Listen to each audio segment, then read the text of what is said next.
Hi, I'm Laura. Hi, I'm Katrina. And welcome to Do It For The Bit, where we have been campy and camp and tacky and over the top since 99. So today we're going to be talking about one of our favorite topics to discuss and watch and experience, and that is the topic of camp. Now. A lot of people got curious about camp whenever it was a Met Gala theme. Because everyone's like, the theme is camp, and then everyone's like, what? Are we gonna go camping? I need to get my real tree camo. Oh, do I need to get my tent? No. Shut up. Sorry. No. Educate yourself. Yeah. Before you make a joke. Yeah. Because you sound stupid. You look so dumb right now. You look so... Oh my god, you look so stupid right now. And we're here to make sure that you don't do that again. Yeah. Because, damn, that was embarrassing for you. Not us, though. Not us, though. Because we get it. Also, apparently, no one that year also got it. Because there's no one who was really camp that year. There were... Except for Carly Gloss. She looked it in the eye. She looked camp in the... Honestly, I think it's kind of camp. If she was in on it, it would have been camp. She was not in it. But she wasn't in on it, so therefore the picture isolated from her, camp. It was such a flop. But it could have been camp. Wait, that was Carly Gloss, right? Yeah, whenever she's like looking camp right in the eye. If she knew what she was doing wasn't camp, then it would have been camp. If she was flopping intentionally, it would have been so good. And pretending it was a sleigh. Oh, that's genius. It would have been so good. Big brain. But instead, she came up looking like a candy wrapper. She looked like a sad little limp candy wrapper. Oh, that was so funny. So anyway, we're going to be talking about what camp is and just educating the masses because, girl, it's such a fun topic. It's such a fun topic. The amount of times that I've been, like, on set or something and I'm just, like, we're in between shots and somehow it comes up because either I say it or you say it or someone says something's camp. Someone always is like, What's is that? Camp? And I'm like... Sit your ass down. It's going to be so fun to try and explain this to you. Get a notebook. And what's so shocking is I think I do a good job of explaining it. I think I do too, yeah. And then at the end, I'm like, okay, tell me something that you think might be camp. And then they're like,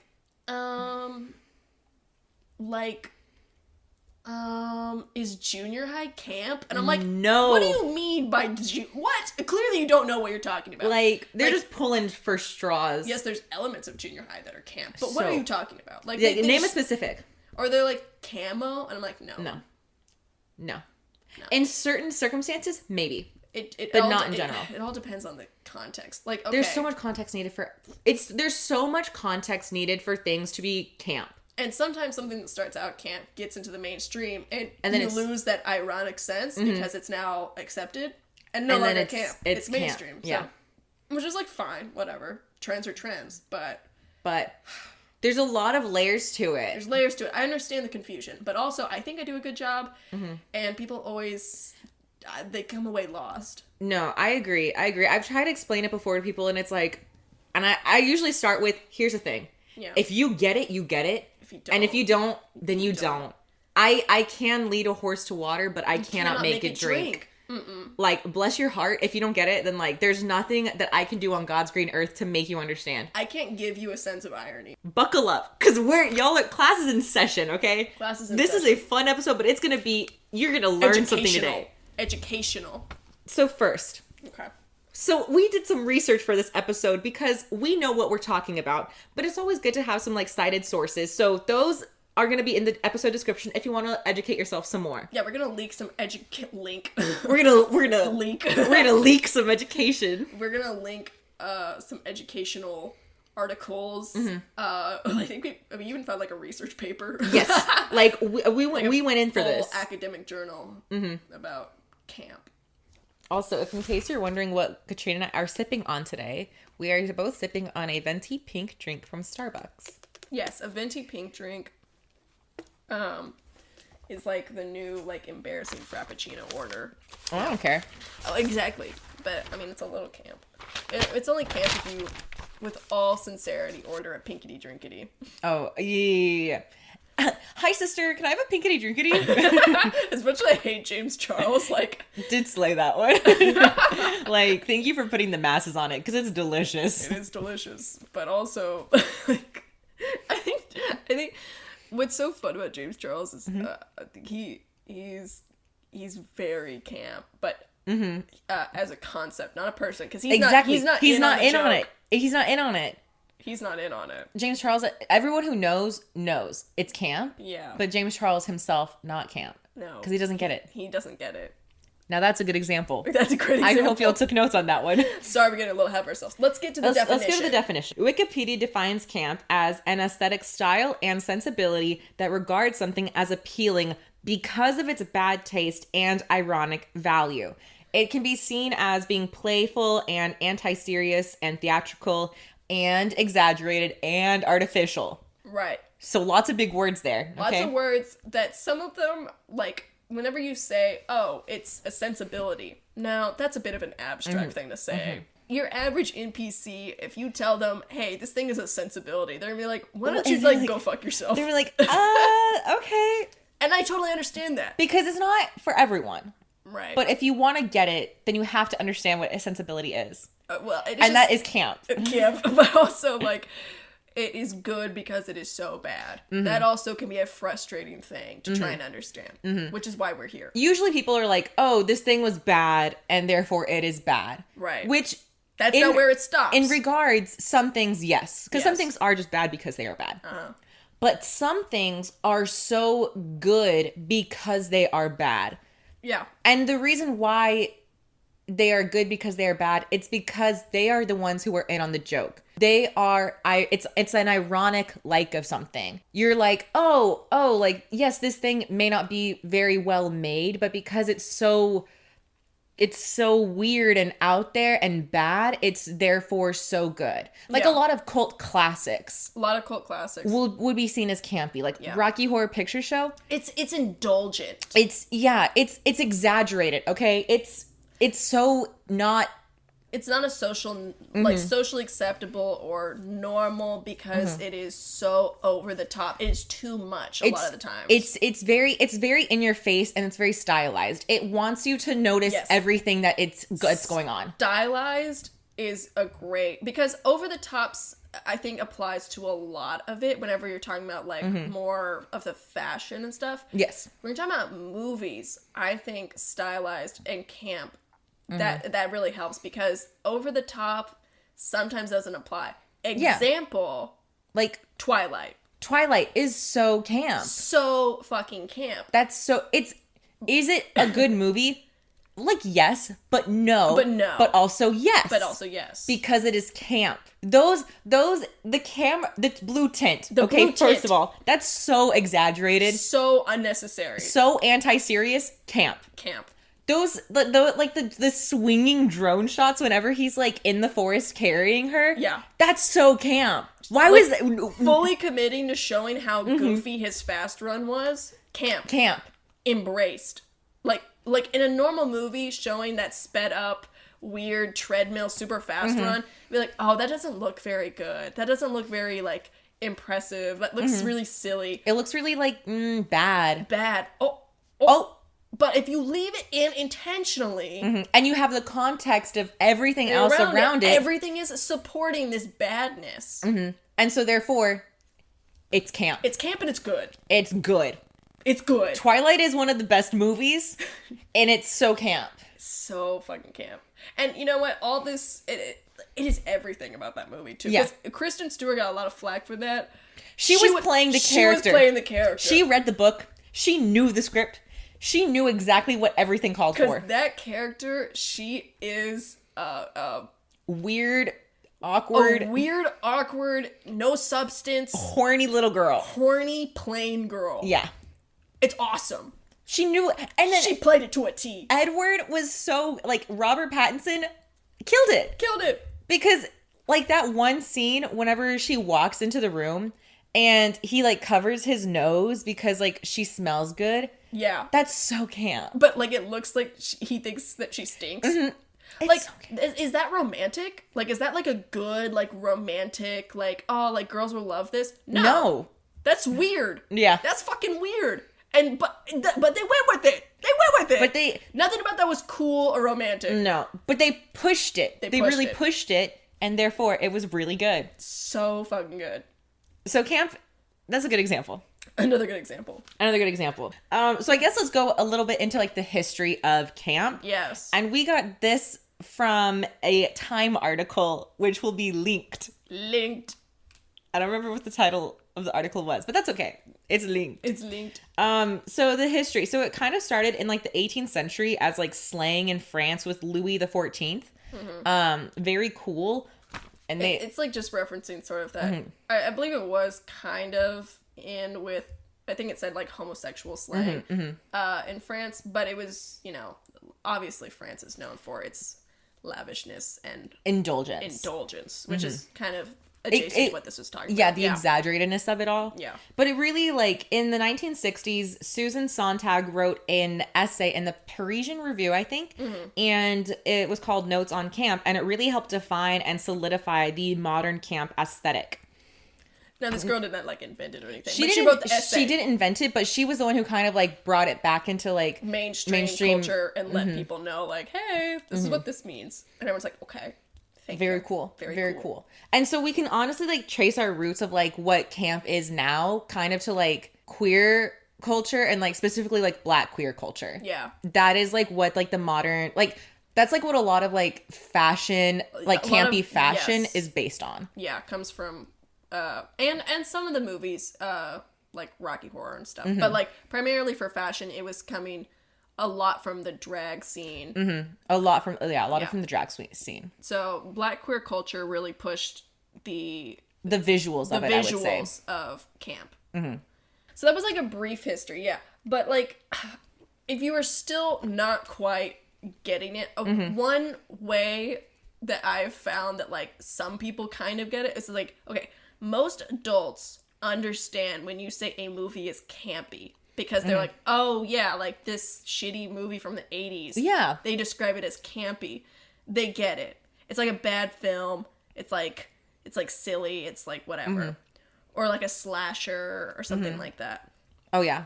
Or maybe they, like, I remember even my mom, like, having to watch, like, a Disney, like, I think it was a Lizzie McGuire movie. She's watching a Disney Channel original movie with me. She's like, oh, this is campy. I'm like, you know, I was like, I think this movie's bad. And she's like, oh no, it's fun. It's campy. Yeah.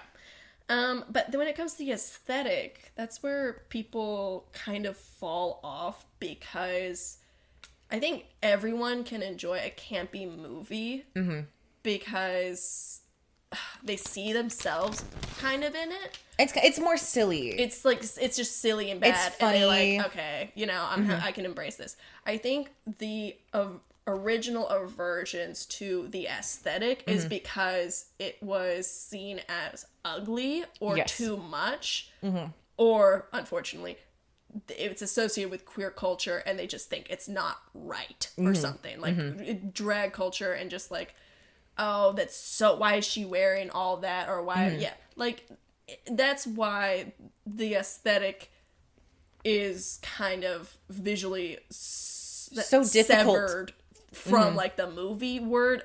So a lot of people understand campy when talking about movies. They but when it comes to an aesthetic, it's hard for them to accept the aesthetic. Yeah, because like I think a really good like a good example of like campy aesthetic. I mean like basically every single drag queen. But I'm just thinking like Trixie Mattel. Yeah. You see her makeup, the exaggerated eyes and the contour and the everything. Like, it's so far removed from what a human's features are. That it's so campy. It's so campy. And her hair is huge. Like, she's campy. Or, what was her name? Vivacious. And I think season 6 of RuPaul's Drag Race. Because she came out wearing, like, a red suit. And it had spikes all over it. Large spikes. Like almost 3 feet long all over it. And she was wearing, whenever she first walked into the workroom, she was wearing a mannequin head on top of her head called Ornacia. And it was literally like, it's just so... That's so far removed from a sparkly dress. Yes. And it's so awesome. I'm like, yes. Oh. I think people get confused because when camp and fashion intersect, they they're confused because it doesn't look pretty to them. Which is not aesthetically pleasing all the time. No. Which is fine. Like, being intentionally ugly can be upsetting to some people. It's refreshing. Fun. It's fun. It has its own purpose. It's remade itself. It's, you know. It's self-aware and it's fun. So let's go into some of our favorite... Let's go into some camp examples of different genres. Yeah. We're going to mediums. Movies, fashion, music. Let's start with movies. We kind of jumped the gun. I got too excited and talked about Twilight. It's true, though. I couldn't help myself. Twilight, super campy.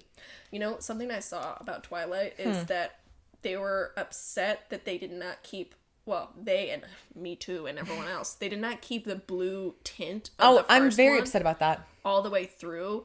And then whenever she opens her eyes as a vampire that are like, she got gold eyes, and then change it to that really copper sort of tint that was on the last ones. That would have been awesome. That would have been epic. That would have been epic. But instead, they were like, no, let's tone down how in your face it is. And it's like, well, like... What's the point? What's the point? The baseball scene in Twilight? Oh my god. Bro, with a supermassive black hole playing? So good. It's so good. That is cinema.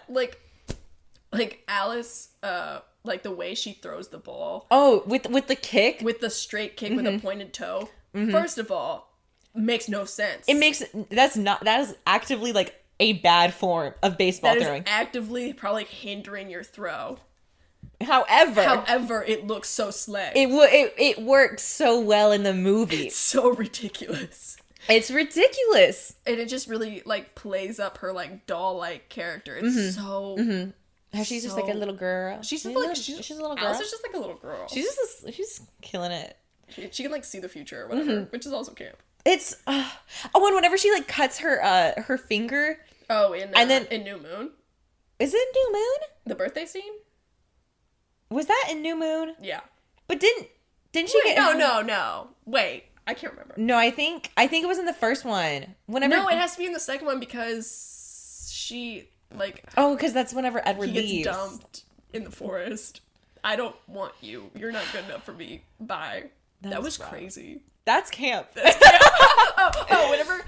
Whenever she gets depressed in the first... Is it the first one? No, it's the second one. It's after he leaves. Right. And so it revolves around her. First of all... goes around her sitting in the same place for 3 months. First of all, amazing use of storytelling of like how time passes by. Oh yeah, great visual storytelling. Like great visual storytelling. And it's so camp. It's so... Because I've been there.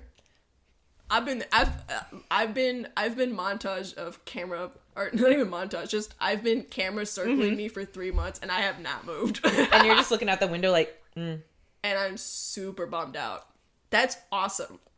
Love it. Love it. Now, if you like ask like a sensible person, hey, is Twilight a good movie? They'd be like, no. And that's okay. But they're wrong. They might be wrong. They should take a look in the mirror. And say like, am I capable of having fun? And that's where you find the good stuff. Okay. What are some other good camp movies? I want to say Legally Blonde. Legally Blonde is camp. It's super camp. That one's... that's okay. It's a great movie. That's a fun one because it is camp, but also everyone agrees it's also a good slay. Movie. Everyone agrees that one's a good movie, which is fun. Like, my dad loves Legally Blonde. I would be hard-pressed to find someone who didn't like Legally Blonde.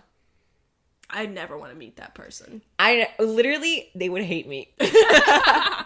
Laura drives with like a pink fuzzy steering wheel and like writes with like a pink fuzzy pen. Someone stole that pen. Bitch. It was at work and then I came back one day and now it's gone. Can we just all be adults? I'm like, who would steal my pink fuzzy pen with a butterfly on it? And they had to take it home. They can't use it at work. No, because I know it. It's clocked. That's my pen. You remember those like mechanical pencils that were like hot ticket items? Oh, I have some. Yeah. Like the clear ones with the green. With the green or Girl, like a purple. Clocked over here. I remember anytime I lost one, I saw someone writing with like the one that I had. I'd be like, girl, I can't prove it, but I bet you fucking stole it from me, bitch. Anyways, sorry. Junior high. Kim. Junior high. Let's see. Okay, movies. I would say that the Star Wars prequels are camp. I would agree. And I think a lot of guys might understand camp better if we said it through the prequels and be like, you know how those movies are ass? Like, but you love to watch them? Love them? Camp. That's how we can explain it. Yeah. Because Jar Jar Binks. Jar Jar Binks might just be annoying. Misa, blah, blah, blah. I don't know any of his lines. But like, Hayden Christensen's acting, that's his name, right? Yeah, Hayden Christensen. Okay, cool. One time, it's Christian Walker. You know Christian Walker? The guy who died? No. That's Paul Walker. That's Paul Walker. No, Christian Walker. His dad ran for Who's Christian Walker? You know him. What's Christian Walker? He's like on TikTok and he's really blue eyes. Oh my god, the conservative. Super conservative, but he has a he's very like girl. Him. I saw him on my page and I had just woken up and I commented, I was like, what is Hayden Christensen doing here? Because I forgot their names and I got their names mixed up. And someone was like, what? What? And then I was, yeah. That's awesome. He kind of has Sith eyes, so that really lines the way up. They like, the way they kind of like glow yellow. Yeah. I'm like, I'm a little scared. I feel so bad for mixing him up with Paul Walker. Yeah.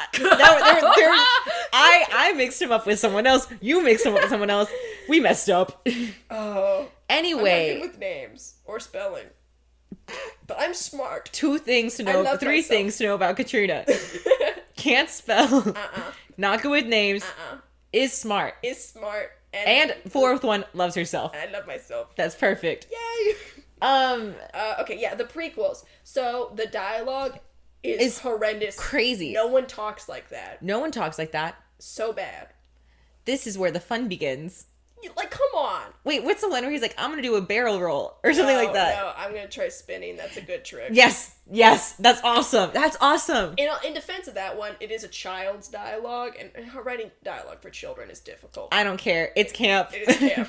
But, like, some of his later stuff where he's just, like, being so horny and weird and emo. Mm-hmm. Nobody talks like that. I love it. You know what I hate? What? Sand. It's coarse and it's rough and it gets everywhere. What are you talking about? How did that make the final cut? I don't know, but I'm glad it did. I'm glad it did because, girl, that's a good line. That's a great line. It's applicable to so many, like, real life things. Right? Like going to the beach and getting sand in your shoe and you're like... Going to the desert and getting, like, sand in your shoe? Oh, my God. Yeah. Going to the playground? Mm-hmm. Going on a little sidewalk or going on a little, like, beaten path? Yeah. I think that might be all the places I've... Volleyball. Sand volleyball. Super applicable. And you know who said that? Darth Vader said that. Isn't that fucking crazy? Your Darth Vader does not like sand. He doesn't like sand. That's insane. So, yeah, prequels, they're camp. They're not good, but they're great. They're not good, but they're great.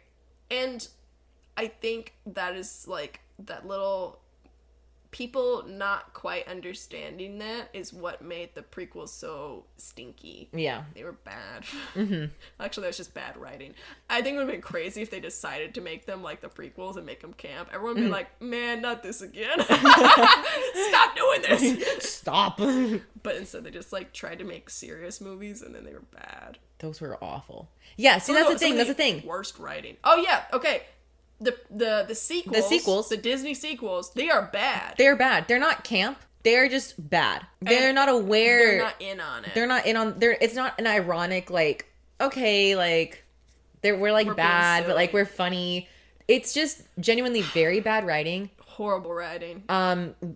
No direction. Where's the plot line? Opening so many questions and then never answering them. So many plot holes. Leaving behind super cool characters that you really could have gone really far with, and instead just like, you know, letting them die. Like not die, but letting like their interesting storylines. Letting their storylines die. Like, and then also having like very one-dimensional characters. Yeah, one of them being your lead character. Her only personality trait being that she's impulsive, and then she never faces any consequences. No. She picks everything up super fast, right? Yeah. It's like, okay, well, cool. If she picked things up super fast and then didn't know how to wield that power and then faced consequences, okay, that's at least interesting. Or like turned evil. Yeah, that'd be kind of cool. Yeah, anyone who got that much power that quickly would definitely fuck up. You would be evil, which she almost did because she like nearly barbecued, like electrified Chewbacca. And everyone thought she killed Chewbacca for like a split second, and then it was revealed that she didn't. And I'm like, okay, not that I wanted them to like kill Chewbacca. Kill Chewbacca. But I mean, they would be like, oh, finally, consequences that like, she's gonna learn deal with something. I would turn evil if I accidentally killed Chewbacca. I'd be so mad at myself. That's Chewie, man. That's Chewie. Me seeing my Tio. That's Chewie. Is your Tio named Chewie? Yeah. I didn't know that. They're so funny because there's so many like when you have like a name. Is he the one that is friends with a guy named Squirrel? No, that's Uncle Ron. Oh, okay. No, but like when you have like a name, like the name Veronica, like if you're named Veronica, it doesn't matter what family you're from, your nickname is always Vero. They always call you Vero. Oh. Like every single Veronica is nicknamed Vero by their like Ignacio, it's always called Nacho. Where'd Chewie come from? I don't remember. Chewbacca. Yeah. It's funny because whenever I ate barbacoa, I'd always think Chewbacca. Because baka and barbacoa kind of sound alike to a 7-year-old. That's really sweet. Thanks. Anyways, but I think that's kind of camp. That you always have the same nickname no matter what family you're in. That is funny. I mean, I guess we do that too. With like who? Like Bill is William. Oh yeah. Yeah, I guess that's right. Okay, anyways. So Anyways. But yeah, that's like, so that's the difference between bad and bad. Mm-hmm.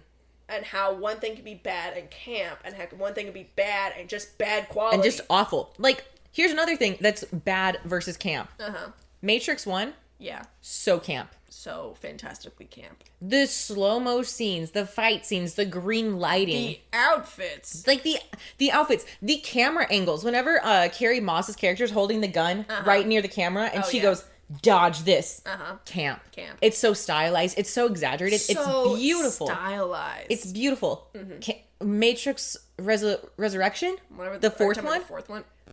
That is one of the worst movies I've ever seen. It's so bad. It's no green tint. There's no good fight scenes. No sauce. It was an absolutely sauceless movie. Ugh. And that's so sad. I find that like really iconic things, whenever they get like sequels or like more content made from them, I feel like when they get bigger budgets, they get worse. Yeah. I feel like they always look worse. Because the thing is like when you make something like that you like that's really weird, and it's only like and no one else's money, really. No one else's money, because you don't have to like play to like what they want. It's because like what you want. Yeah. But then once you get like a bigger budget, bigger studios, then it's like you have to get so much paying for it. You have so much more like layers of approval before you can go through something, and it's like that takes away all the spark and creativity and like what made it interesting in the first place. I honestly think that's probably what happened. Well, there was a lot of things that happened with the Star Wars Disney sequels, but the having a Disney budget and just having a box that you yourself is in is where, like, limiting yourself is where a lot of creativity comes from. Whenever you have unlimited budget and you can do anything, then it opens up way too many avenues that you can't really create something super concise and like interesting. Yeah, your mind doesn't get a chance to like create a fun little pathway for itself. It doesn't have a chance to carve out something because it's like an open field. And it can rest on the fact that things will be extravagant looking, because it can rest on the visuals more than the story, because the story doesn't matter as much because you can afford, the fancy whatever. Yeah. Yes. Exactly. Okay, what's another camp movie? What are some other camp movies? We already talked about it. Rocky Horror Picture Show. Rocky Horror Picture Show. That is like a staple. I encourage like everyone to see Rocky Horror Picture Show. And if you can, see it at Alamo Drafthouse at a rowdy screening, because that means everyone can like, usually, if y'all don't know this, Alamo Drafthouse is like a movie theater in I don't know. I think it's only in Texas. No, I think they're across the U.S. Okay. There's one in Chicago. Okay, Chi-Town. I know that because I saw a TikTok about it. What? There was a TikTok about Alamo Drafthouse in Chicago, and I saw it and I remembered it. Why is it in Chicago? I don't know. They don't have an Alamo up there. They have it here. That's where we remember it. We're remembering it here. We are in San Antonio. We are in San Antonio. No, but Alamo Drafthouse, they serve food and dinner. It's amazing while you watch your movie. But usually, if you talk in that movie theater, you get kicked out. You get booted out. They don't play any games. They don't play around. They don't. If you're on your phone, you're out of there. You're out. And it's really nice. But then the rowdy screenings, everyone can talk and sing along. It's awesome. But so yeah, would recommend go during a rowdy screening because it's just such a fun movie to see with other people and be loud.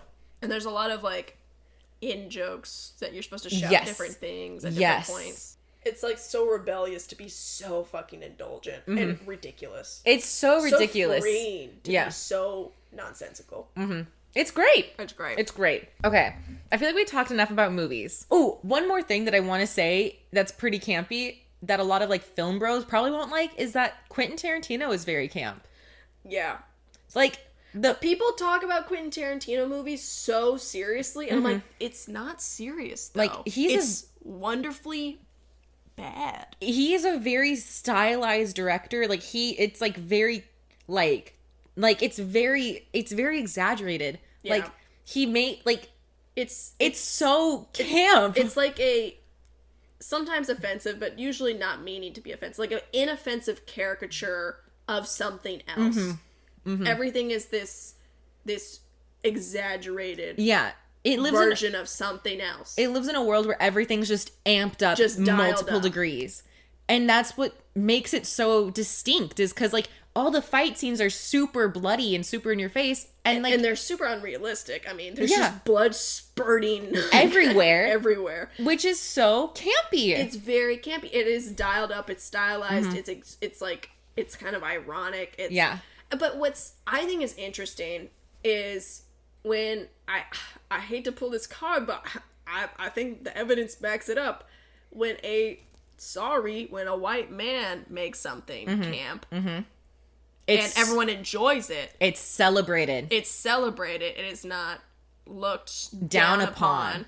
It's cool. It's refreshing. It's edgy. It's new. Which is just like silly because what he's doing is he's just a silly little guy who loves movies and he's taking his favorite things from things he's seen and then just dialing them up to 11. His stuff is not seen as camp but he's, you know, if a queer person did this, or a person of color, it would be camp, and it would just be for them. It would not be for the masses. It would not be as celebrated or as highly regarded as it is by him. It would seem tacky. People would be like, "Ooh, like it's just too much. It's just too much. It's too in your face." That's the thing. Like, it's just so odd to me because watching his stuff, I'm like, this is like. I'm finding it really fun, but in a way that I enjoy other tacky, what people think is tacky. Like the way that I enjoy the way I enjoy like a Twilight movie is very similar to how I enjoy a Tarantino movie. Like Kill Bill, like the kitchen fight scene in the very beginning of Kill Bill. Volume 1. Everything is so stylized and so like theatrical. Like it's so in your face. It's like it's funny. I'm really like, oh my gosh, like this is Tarantino. I've heard all these film bros be like, oh, Tarantino, like, blah, blah, blah.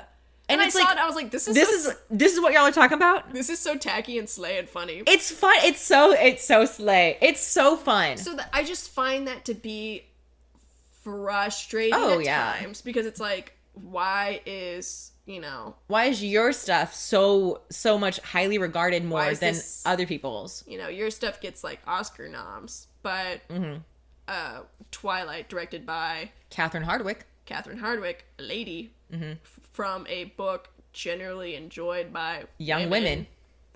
Why is that lowbrow, but Tarantino's highbrow?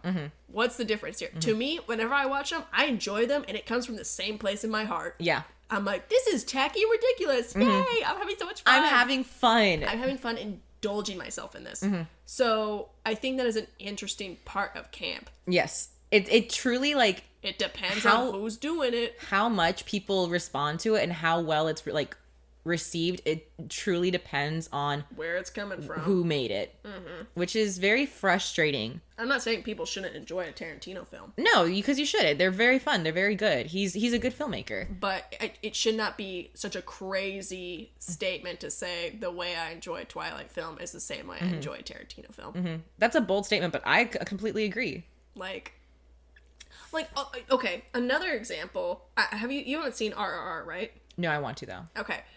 RRR is another sort of, like, it's like kind of similar to like Inglourious Bastards, in that it's just like this revenge fantasy historical fiction story. And everyone's kind of watching RRR, and like RRR is very camp. It's got like some ridiculous, like, there's like like all these CGI animals, tigers, fire or water. Like, it's just like these ridiculous fights that don't follow physics and stuff.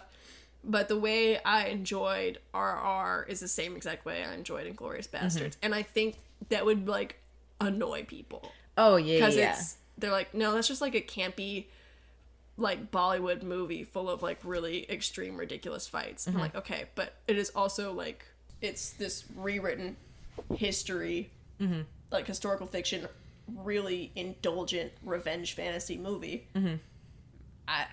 To me, they're in the same category. Like, yeah. I think not a lot of people think that way because for some reason, the reason being a white male. Yes.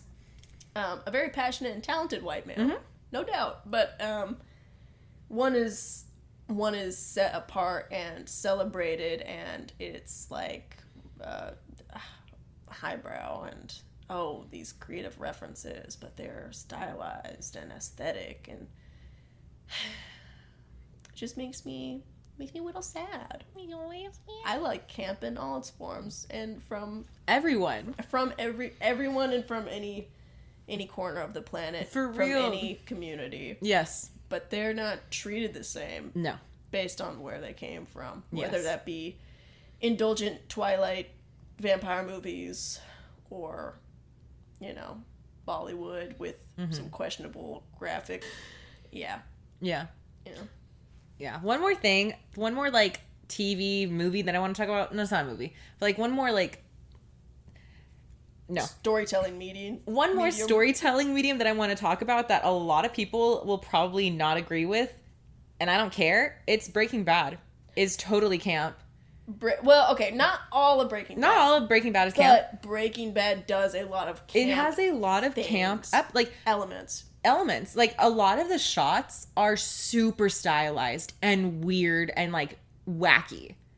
Like the framing of the shot is just super exaggerated. It's not conventional and like borderline silly. It's a silly shot, but it works really well. And they do these.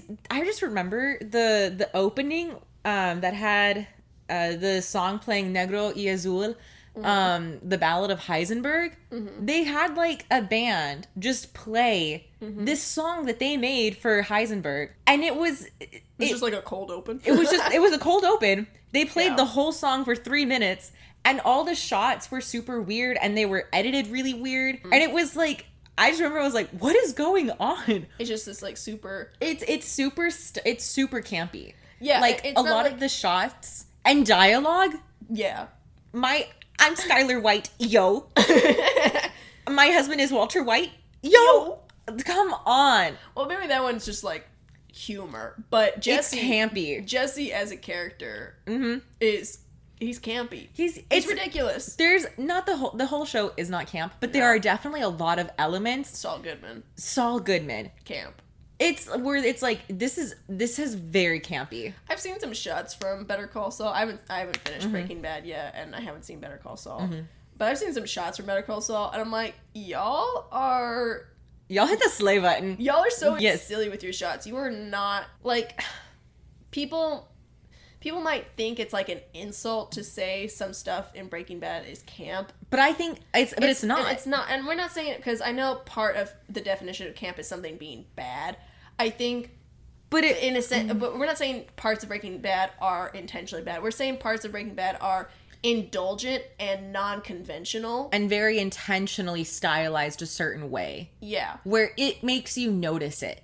It makes you notice it. It doesn't make sense. It doesn't add anything to the plot. It's not particularly, like, driving, the story forward. Yeah. It's just weird sometimes. Like, you're not gonna... What are some other, like, really well-respected shows that... Like, Breaking Bad is considered, like, one of the best shows ever. Mm-hmm. Mm-hmm. And I agree. I think it's a really well-done show. I think the writing is stellar. I think the cast is amazing. It's well done. Like, still camp. Game of Thrones, not camp. No. Like, there's no... It's soapy. It's a soap opera. Yeah. But it's not camp. Which is also, like, some people might take that as an insult. Mm-hmm. But, like, cry about it. Yeah, like, it's I'm right. We're right. Yeah, it's family drama. It's family drama. Oh, this person's dead. No, they're not dead. Oh, ooh, who's gonna get married to who? Oh, family betrayal? Ooh. Like, that's girl, that is one day at a time, and that is also Game of Thrones. Yeah. Whenever we compare something to a, like something that women like, that doesn't mean it's bad. Yeah. Just take note, boys. Just because women like stuff does not mean it's bad. But that's usually, like, what a lot of people in Hollywood think. Or, like, they think you're being insulting. And it's like, no, it's just campy. And that's fine. That's fine. Okay, we're going to take a quick break from this enthralling conversation about camp and what it is to be camp to tell you. Ask of you. Hey, guys.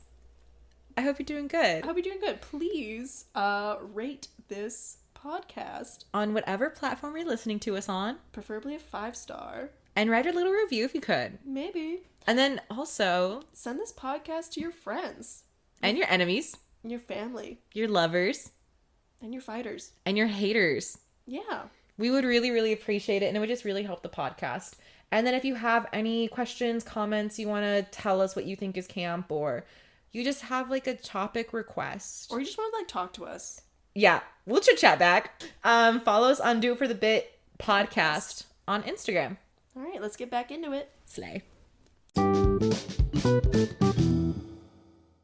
Okay, so we talked a lot about, like, movies and TV shows and stuff. So I think let's move on to fashion.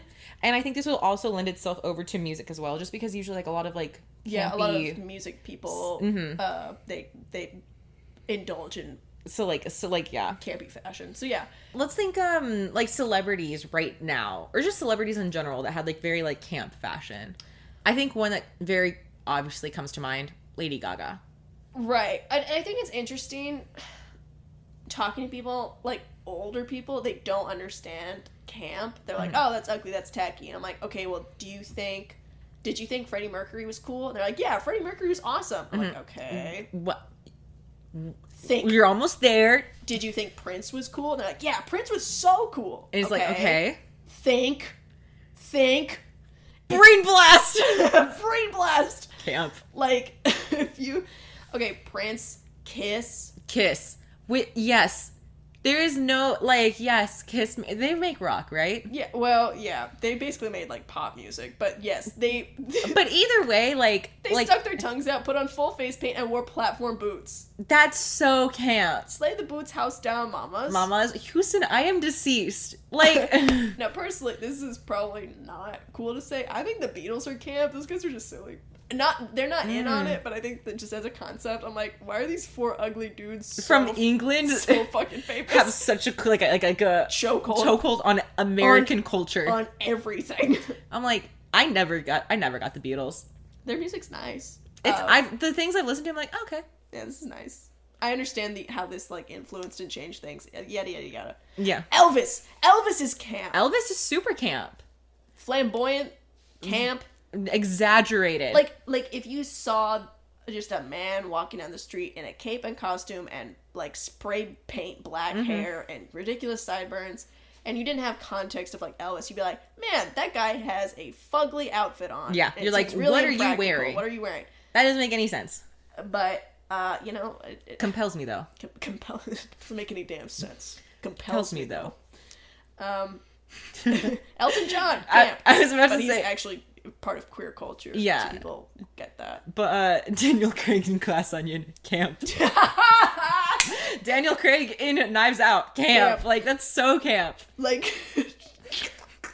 You're telling me ordinary shrimp. An ordinary shrimp. Is fried what we're eating right now. This rice here was fried by an ordinary shrimp. Yes. Camp. It's so good. Why is this who told this British man to do this accent? They just let him have fun. They literally... They were like, have fun. The script just said, let him have fun, and he did. And he's like, okay, I can do that. I can do that. Like, okay, spoil me. Okay. They're like, we'll give you $1 bazillion if you play Bond. She's like, no, I just want to have fun. He's like, oh. And then he was playing Among Us in a bathtub, and he's like, yes! That's camp. That's camp. That's so funny. Let him cook. The shrimp did. The shrimp cooking the rice. Let him cook. Let him cook. And he's like, But yes, Lady Gaga, going back to like fashion and camp. Like, this is so unrelated. I just want to say I think Fortnite is camp. What the fuck is going on in Fortnite? Fortnite and Among Us, camp. Agreed. Minecraft. No. Roblox, camp. Okay. Balloons Tower Defense, camp. What the fuck is Balloons Tower Defense? Balloons Tower Defense 14, man. What the fuck are you talking about? It's really fun. you try to like protect. It's like your tower of balloons. No. The balloons are the bad guys. That's misleading. It's really fun. That sounds indulgent and not super highbrow. Camp. Anyways. But yes, Lady Gaga, like that one outfit with like she's holding the sparkle and she's wearing like a sparkle. What are you talking about? I don't know this one. Yes, you do. The sparkle. She's holding like a little spiky ball and it kind of looks like a sparkle and she's wearing like a spiky outfit. I don't know this one.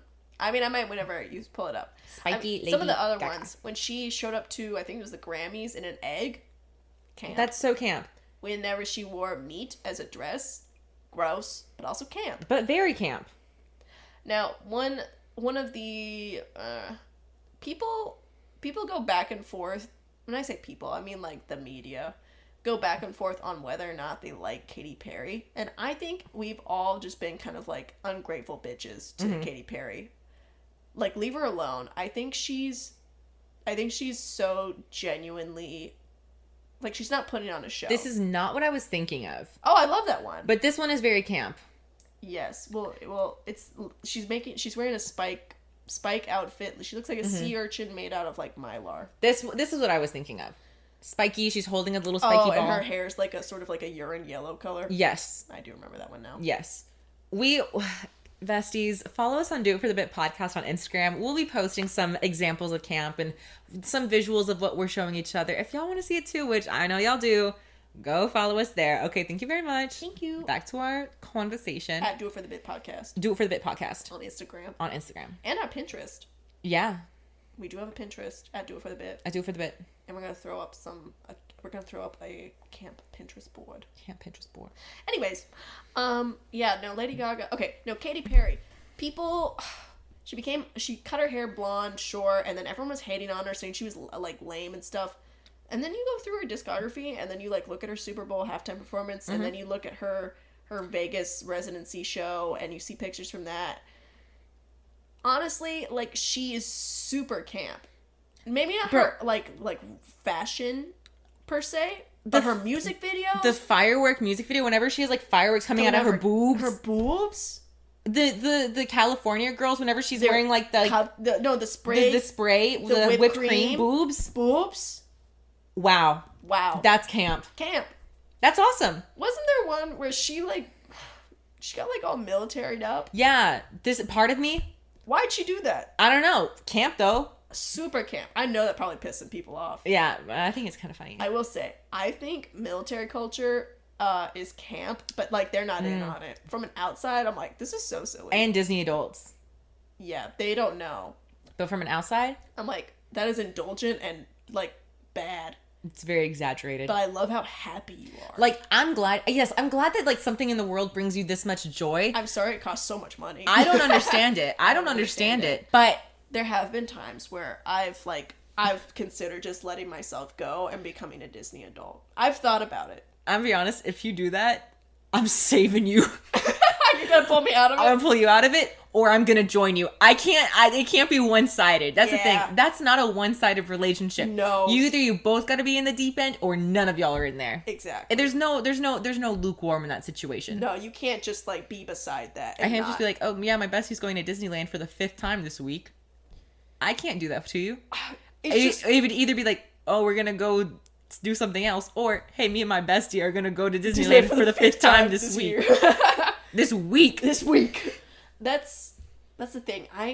I'll be honest. I get a lot of. I think I just engage with them too much. I get a lot of Disney adults. Me too. I'm like, stop. I get so many Disney adults on my Instagram. Whenever they like put on the ears and they're like trying on my ears for the first time, and they like put them on and they're like, I'm like. It's crazy that makes you so happy. And they'll say how expensive. Those are expensive. Yeah, they're like, these ears were a steal. They were $80. I'm like, girl, what? that is a headband. It's a headband. What? Headband. I saw this one girl try on $150 ears. Headband. Of a cartoon mouse's ears. I don't get it. I'm glad you like it. Everyone should have their thing. I will never get it. The thing is, like, I think they're even more, like, happy and indulgent than, like, cosplayers. Cosplayers will spend thousands of dollars making their outfit, but a lot of them are self-aware about, like, they're like, man, I just spent $100 on hot glue and styrofoam. Yeah. My life is ridiculous. I don't know why I do this stupid hobby. Yeah, and they're like, but then they're like, generally like, this is cool. This is worth it. They're like, oh, I'm just gonna go to like a convention. Like they're self-aware that what they're doing is a little cringe, but they don't care and they're having fun. Cringe culture. Actually, I don't have anything to say about that. Period. I said what I said. And it was nothing. Yes. Take it to the bank. Take it to the bank. And get donut back. Donut. Depositing nothing. And moving on. But I just don't understand how Disney adults, they are not live their lives. They're not self-aware. They're just like, oh, this is also, what do they do for their day job that they can afford that lifestyle? I don't know. Disney is so expensive. I've never been. It's very expensive. And it got more expensive recently. I saw some drama about it. Ooh, the girls are fighting. It was like, there was some drama amongst the Disney adults. And I was like, what's going on, guys? What happened? Guys, y'all are supposed to be besties. You guys used to be so happy. What's going on? Raise the prices. Or that one video of that girl, whenever she's like, saw the castle for the first time. And she like drops to her knees. No, it was the first time since COVID. Since COVID. She's definitely seen it before. And she drops to her knees and she gasps. Camp. I love that. I'm glad that you posted that. I enjoyed it. Like, I hate the people that laugh at Disney adults. Yes. Like, let people enjoy their thing. Let people enjoy their thing, but also I will never understand. Perplexed as to how this one specific type of thing gives you so much joy. Mm-hmm. And it's so expensive. I'm glad it does, but damn. There is not, like, an equivalent. Like, you could say, like, oh, my dad, like, has this huge, like, Lego Star Wars collection. No, it's not the same. It's not the same obsession. Or it's like, oh, well, like, this guy really loves trains. With Disney adults, those people usually just, like, neurotypical, normal adults. And they are so happy. They're just so happy. I think it's awesome. I don't understand it. I don't want to be a part of it, except a little bit, because it would be very freeing to just have one purpose, and it's the mouse. It's the mouse. Do anything for the mouse. Do anything for the mouse. I think maybe that's what I'm jealous of. They just have, like... They have a purpose? They have a purpose, and it's to get back to Disney World. That's so true. You're just searching for your purpose in life, and you're like, okay, now I'm jealous. I'm jealous. Wait, we were talking about people, fashion. Yes, we got derailed. Sorry. Disney ears, camp. Yeah. Okay. Especially whenever people make them custom. Oh yeah. When people are like, they're like, they go to like an Etsy store and they like custom make them. They have moving parts. That's so camp. That's awesome. What an industry. Okay, sorry. I'm just marveling at the Disney, like, monopoly. And do they have on ears? The monopoly they have on ears. Fashion. Katy Perry, camp. Camp. And I think we should be nicer to her. even though sometimes she's a little cringe. Yeah. You know what I do think? What I do think is camp, like from a recent couture show. I can't remember which show it was, but it was dresses that were not. It was like. Oh, were they the ones going through the body? Yeah. Like the sideways dress? Yes, like a dress was quite literally parallel to the floor, and it was just in like the midsection of the woman. The model was cutting through it. Yes. Yeah, I thought that was funny. I thought that was so delightful. I really enjoyed that one. I was like, that's so camp. Like, that's a camp couture collection.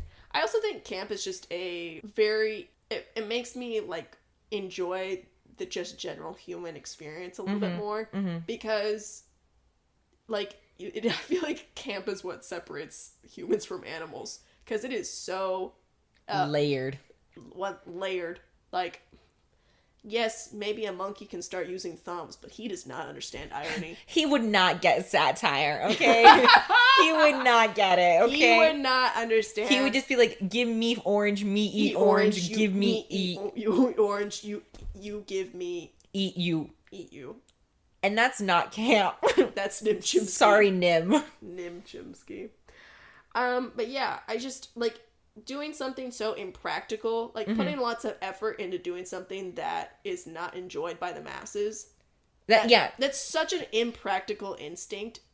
It's so freeing from being a part of the crowd, which is, like, just, it's just, like, an animal instinct to fit in. Yeah. And it's very freeing in a way, because it's, like, it allows you to be, like, what I am making is bad, and therefore that's the beauty of it. Yeah. Like it's self-reflective and it's weird, and no one is making anything like it, and that's why it's so good. Because they're afraid to be bad. Because they're afraid to be bad. Or perceived. Like, the fear of being perceived as bad is what stops people from being indulgent. People being just... So it just really allows people to just let go and embrace the just... tackiness of it all. Yeah. And being able to enjoy it and be like, yeah, it is. And like be able to like really stand on your 2 feet, 10 toes in the ground and be like, it is tacky. And that's why it's so good. Yeah. Not having to explain yourself for making something really bad and just fun. And it's just, once again, making something that doesn't fit in and like could be potentially perceived to most people as bad is such a risky... It just does not play into the, like, animal instinct to fit in with your fellow humans. Yes. It's so anti that. And I think that's why I admire it so much, is because I'm like, I don't know if I would have the guts to wear a meat dress. Because that's just, like... That's weird. That's weird. It's gross. It's inappropriate. It's scary. Like everyone is going to talk bad about you. It causes such like a visceral reaction in people. Yeah. Meat dress. What? Why? That's meat to skin. Wearing raw meat to an award show, and yet we're still talking about it. Yeah. And it made such a huge impact on culture and fashion, I think. Her Lady Gaga's like lack of fear to her, she's not so much like this anymore. But, like, her, OG Gaga. Yeah, her first few albums, like, Art Pop. Art Pop was probably her last. I want to say, like, this is one of my hot takes or whatever. Her Art Pop album was way too ahead of her time. And that's why it was not received well at all. Yeah. Like, whenever, I think it dropped in, like, 2015? No. 14? We were singing that in middle school. I want to say 2012, 2013. Okay. That, like, it was so ahead of its time. It was so out there and weird, and, like, just, it was a lot of, like, new sounds that people were not, like, really listening to or really didn't have, like, access to yet. Well, it was hyperpop, which is out there, but in very niche. Only queer spaces, only these, like, internet corners. Yeah, you could, like you'd find it on, like, MySpace and stuff. Like, it was very, very, like... It was not a new sound, but it was a new sound to the mainstream. Yeah. And so people, like, totally were like, oh, it's so bad. It's bad. It's so bad, but it's so camp. It was camp. Her mind was so big with that album. It's still one of my favorite albums, TBH. I'm going to look up when it did come out, because I'm curious now. Yeah, no, Art Pop was her last, I think, sort of campy era. And she got, she's now, like, an Oscar-nominated person, and I think she tried to go back to it with Chromatica, but I just don't think it worked. No. Chromatica was not camp. No, yeah, but Lady Gaga's like lack of fear to be criticized. 2013. 2013. Wow, Art pop. That is way older than I thought it was. I thought it was 2015. No, I just remember people were singing Applause in like the middle school bathrooms. Oh, you're right. Applause was the single. And I just remember I was like, y'all don't know half of it. Y'all never heard Swine. Because I remember literally going Christmas shopping that year. Emily and I would listen to Swine all the time.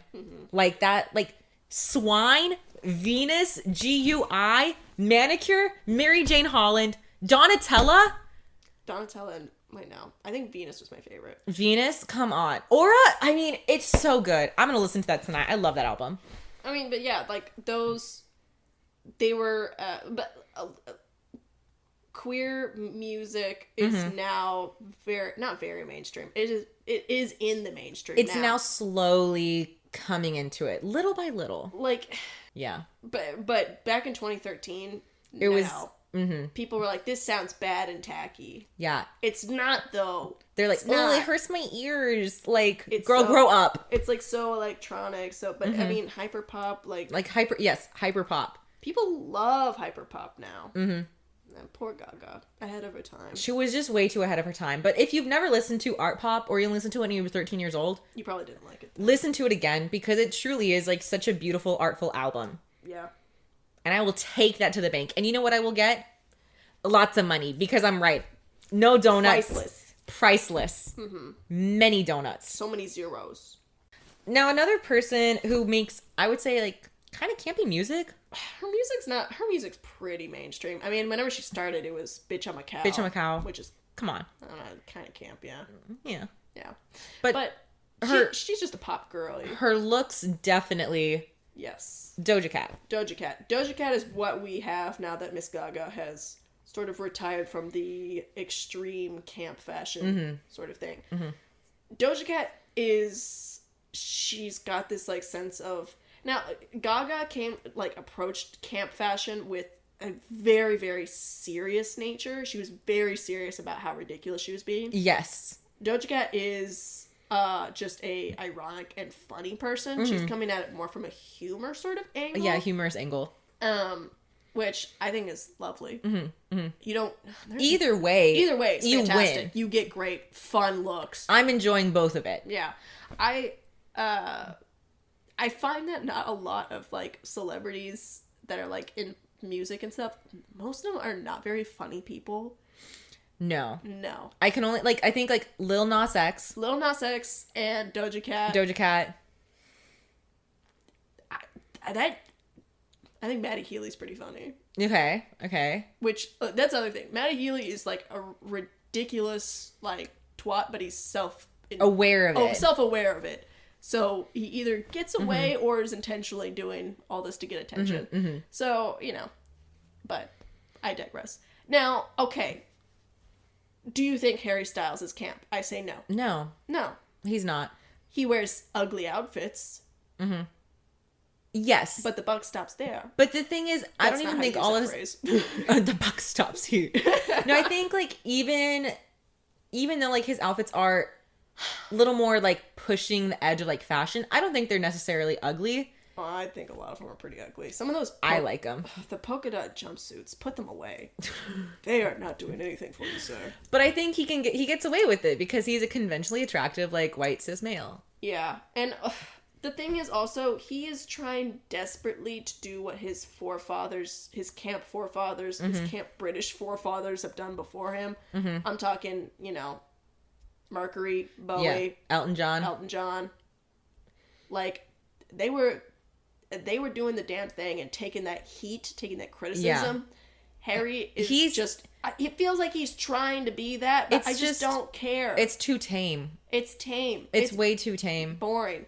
I will say the closest he came to being camp, I think it's sometimes, like, funny when he just wears, like, you know that one photo shoot where it's, like, a fisheye lens and he's wearing a black pilgrim's hat, suspenders, and high-waisted pink pants? Yeah, that made me laugh. I think that's pretty camp, because that is a fugly outfit. Yeah. And there's no way he did not know that. Yeah, he was like, I'm Harry, let's do this. I'm Harry Styles.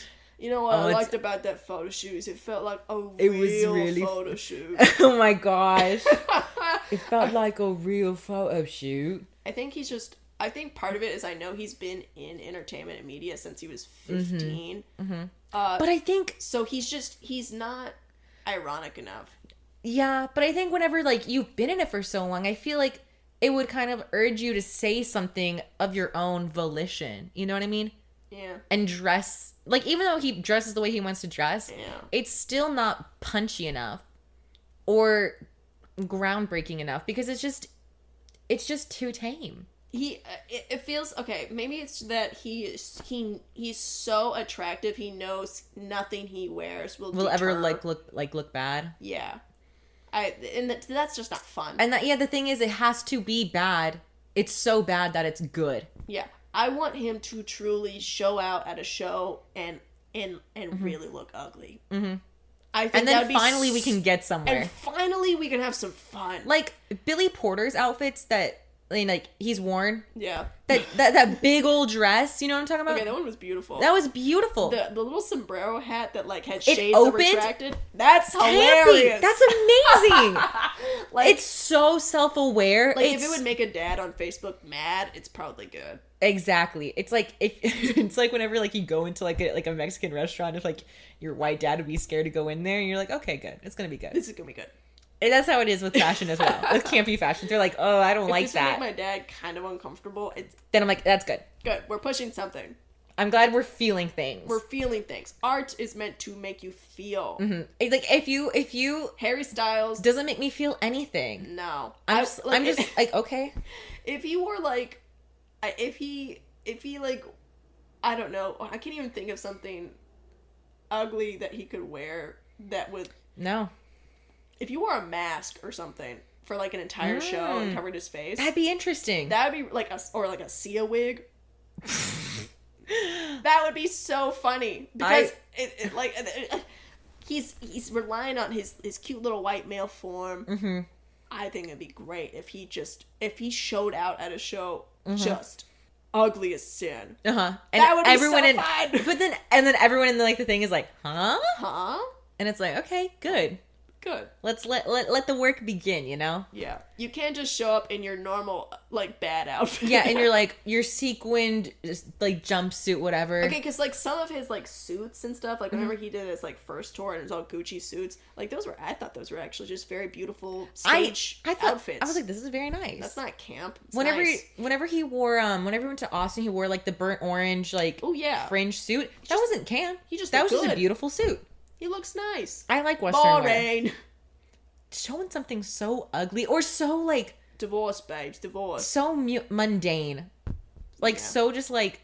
I want him to crawl out. I want him to wear jorts from Walmart and, like, a wife beater. And like, I don't know, some, like... And, like, black, like, tennis shoes. Black tennis shoes that you got from Walmart. Yeah, like, athletic shoes.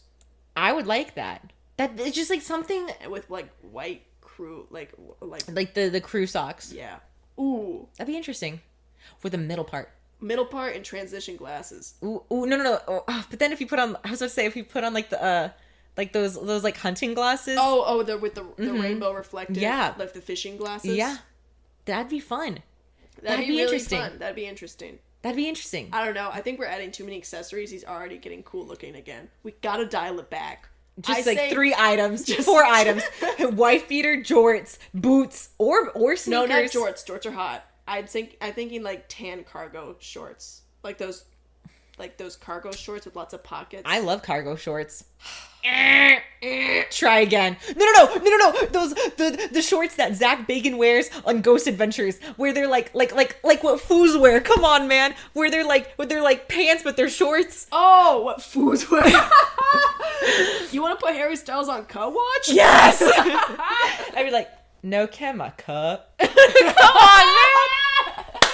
That's what I want. I don't want to hear Harry Styles say that, but it would be pushing boundaries. I want him to appropriate that cholo culture. You want to hear us now? Hear us now. We want Harry Styles to appropriate cholo culture. And he pulls up the socks super high up. Yes. Oh my gosh. Yes. I would like that. I think it would raise eyebrows. And finally, something interesting. Yeah, so we're just like, that looks nice, I guess. yeah, you're wearing, like, polka dots that don't match your pants. Ooh. But guess what? I can see your oiled arms. Mm-hmm. And your green piercing eyes. Your and brown, glistening skin. Curly hair and your jawline. Get the fuck out of here with your beauty. Be ugly. Be ugly and try. It's so nice to be ugly. To have, like, it's freeing. To have, like the, I'm gonna be ugly. And that's awesome. I owe no beauty to anyone. I am just going to exist the way I am. And that's you awesome. will accept it. And you will accept it. I do not have to be beautiful for you. Yeah. I will be so ugly that I will make you ask questions. That's what we want from you, Harry. Yeah. Yeah. No chemical. Harry, what'd you say? I want him to get an Edgar haircut. Harry Styles with the Edgar? An Edgar haircut? Yeah. That'd be awesome. Unfortunately, and he has to flat iron it, bro. Oh yeah. I think it would be nice if he dyed his hair black and got the Edgar haircut. That'd be so good. That'd be good for my soul. That would fix his hairline problem. Everyone keeps on saying Harry Styles is actually bald. Oh, got a little toupee going on. Perhaps. There was another music that I wanted. There's another music. There's something else I wanted to bring up. Oh yeah, we forgot to talk about Doja Cat's outfits. Oh yeah, we went on a bit of a tangent about Harry Styles. We want Harry Styles to appropriate Cholo culture. But yeah, Doja Cat, she's camp. She wears red and sequins all over her body. Like to the Skipperelli show, that was awesome. Skipperelli? I don't know. But y'all know what I'm talking about. Yeah, y'all know what we're saying. And it was a beautiful look. And also whenever, furthermore, going into that, whenever people were like, oh, you weren't wearing lashes. And so she wore lashes as a mustache to the show the next day. I think she did. Was it mustache and eyebrows or just a mustache? It was mustache and eyebrows. She's silly. She's funny. She doesn't care if it's ugly. It's camp. Like, that's so funny. To be like, that's punk. Yes. Counterculture. She does not look beautiful. She looks scary. She's like, I'm going to go as a man and eyelashes are going to be my mustache and my eyebrows. That's so good. That's so fun. Like, oh, got enough now? I'm glad Doja is filling that Lady Gaga hole that Lady Gaga and Katy Perry and you know what? Oh my god, Nicki Minaj used to be so fucking camp. Oh my gosh. Do you remember early Nicki Minaj? Her lipstick? Her neon pink lipstick and her wigs and the fried chicken necklace. She had a chain that had a fried chicken on it. But, it wasn't, jewel encrusted. It was just, it looked like fried chicken. It was so, And she had multiple personalities. Roman. Barbie. So cool. She was nuts. I loved her. And I still love her. They don't make them like that anymore. No, they don't. They really don't. If Doja was doing multiple personalities, it would be a bit. Nicki Minaj was very serious about it. Yeah, she's like, well, there's Roman. Roman.